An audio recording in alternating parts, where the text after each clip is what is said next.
আসসালামু আলাইকুম, আশা করি সবাই ভালো আছেন। তো আজকে টিউটোরিয়ালে আমরা দেখব, এই যে এখানে দেখুন যে এই ছবিটা দেখতেছেন, এখানে একটা মডেলের ছবি। এখানে সাবজেক্ট এবং অবজেক্ট দুটোই একই কালার। তো একই কালার হওয়ার ক্ষেত্রে আমরা এই পিছনের যে অবজেক্টটা আছে সেই অবজেক্টটা কীভাবে রিমুভ করব, তো কীভাবে রিমুভ করব সেটাই আজকে আমরা দেখব। তো এর জন্য আমরা যদি প্রথমে আমরা কুইক সিলেকশন টুলটা ইউজ করি বা ম্যাজিক টুল ইউজ করি। ম্যাজিক টুল ইউজ করলে পুরাটাই কিন্তু এক হয়ে যাচ্ছে, পুরাটাই কিন্তু সিলেক্ট হয়ে যাচ্ছে। আমি যদি এখন ডিলিট বাটন চাপি তাহলে দেখুন পুরাটাই কিন্তু চলে যাচ্ছে। তো আমাদের তো সাবজেক্টকে ঠিক রেখে শুধু অবজেক্টকে রিমুভ করা প্রয়োজন। সেক্ষেত্রে আমরা কীভাবে কাজটা করতে পারি, সেভাবে আমরা যদি এখন এটা কাজ হচ্ছে না, এরপর যদি আমরা এখান থেকে কুইক সিলেকশন টুলটা নিই, নেওয়ার পর যদি এখান থেকে আমরা সিলেকশন করি,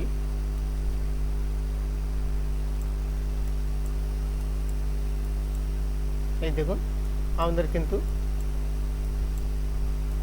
পুরোটা সিলেক্ট হয়ে যাচ্ছে। আমরা কুইক সিলেকশন টুল দ্বারাও কিন্তু এটাকে ঠিকমতো কাজ করতে পারতেছি না। তো এটাকে আমরা ঠিকমতো কাজ, এক কথায় সাবজেক্টটাকে ঠিক রেখে শুধু পিছনের অবজেক্টটাকে রিমুভ করব, কিভাবে রিমুভ করব, তো এটাই আজকে আমরা দেখব। তো এটি খুবই একটি ইজি ট্রিক।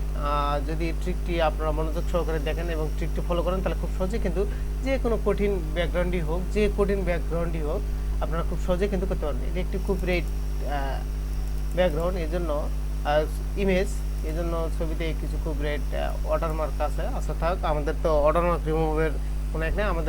আমাদের মেন পয়েন্ট হচ্ছে সাবজেক্টকে ঠিক রেখে পিছনের অবজেক্টটাকে রিমুভ করা। তো এর জন্য চলুন আমরা প্রথমে তো আমরা চেষ্টা করলাম কুইক সিলেকশন টুল দ্বারা পুরো সাবজেক্টটাকে সিলেক্ট করা, কিন্তু আমরা এটাকে সিলেক্ট করতে পারলাম না। এই যে সিলেক্ট হচ্ছে না, কারণ এই যে আপনার হচ্ছে অবজেক্ট আর সাবজেক্ট, আমি যদি ছবিটাকে একটু জুম করি, এখানে অবজেক্ট আর সাবজেক্ট কিন্তু সেম টু সেম হয়ে গেছে। এই কারণে কিন্তু পুরোটাকেই সিলেক্ট হয়ে যাচ্ছে। এই কারণে এটাকে অবজেক্টটাকে রিমুভ করা সম্ভব হচ্ছে না। তো আমরা অবজেক্টটাকে রিমুভ করব। রিমুভ করার জন্য আমরা এখানে যে লেয়ার প্যানেলে দেখুন, লেয়ার প্যানেলে একটা লেয়ার আছে, সেই লেয়ারটাকে আমরা ডুপ্লিকেট আরেকটা লেয়ার করব। তো ডুপ্লিকেট আরেকটা লেয়ার করার জন্য আমরা কিবোর্ডের কন্ট্রোল জে বাটন চাপবো। চাপার পর ডুপ্লিকেট হয়ে গেছে। এরপর আমরা চাইলে এই দুটো লেয়ারকে আমরা স্মার্ট অবজেক্টে কনভার্ট করতে পারি। আমরা দুটাকেই স্মার্ট অবজেক্টে কনভার্ট করব। করার পর উপরে যে লেয়ারটা আছে এই লেয়ারের অধীনে আমরা ব্ল্যান্ডে একে যাব, অ্যাডজাস্টমেন্ট লেয়ারে যাব। অ্যাডজাস্টমেন্ট লেয়ার থেকে আমরা সলিড কালার নেব। সলিড কালার নেওয়ার পর এখান থেকে আমরা যে কোনো একটা কালার দিতে পারি। আমরা এই যে রেড কালারটা দিব, এই কালারটা দিব। দেওয়ার পর এই সলিড কালারের অধীনে আমরা ব্ল্যান্ডিং মোড থেকে এখান থেকে আমরা দেব কালার বার্ন। এখানে কালার বার্ন সিলেক্ট করে দিলাম। সিলেক্ট করে দেওয়ার পর দেখুন এই ইতিমধ্যে আমাদের কিন্তু ছবিটা শুধু সিলেক্ট হয়ে গেছে। এখন যদি আমরা এটার একটু ব্রাইটনেসটা, অপাসিটিটা একটু কমে দিই, বা যে অবস্থা আছে সেই অবস্থায় যদি রেখে তাও হবে।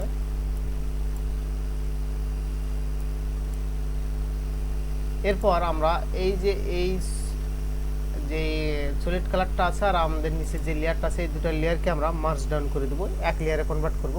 এক লেয়ারে কনভার্ট করলাম। কনভার্ট করার পর এখন যদি আমরা কুইক সিলেকশন টুলটা নিই, কুইক সিলেকশন টুলটার দ্বারা যদি এখন যদি আমরা সিলেক্ট করি,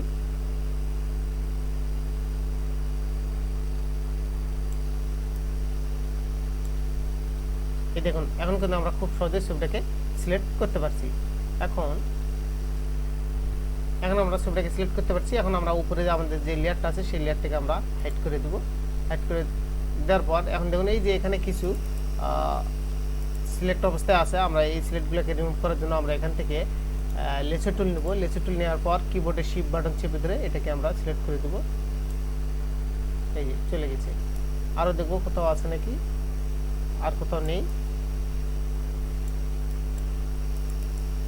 এই যে মাথার উপরে একটু আছে,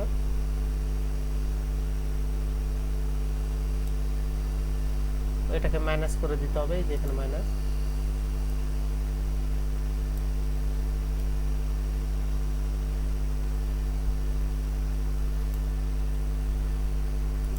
হচ্ছে না।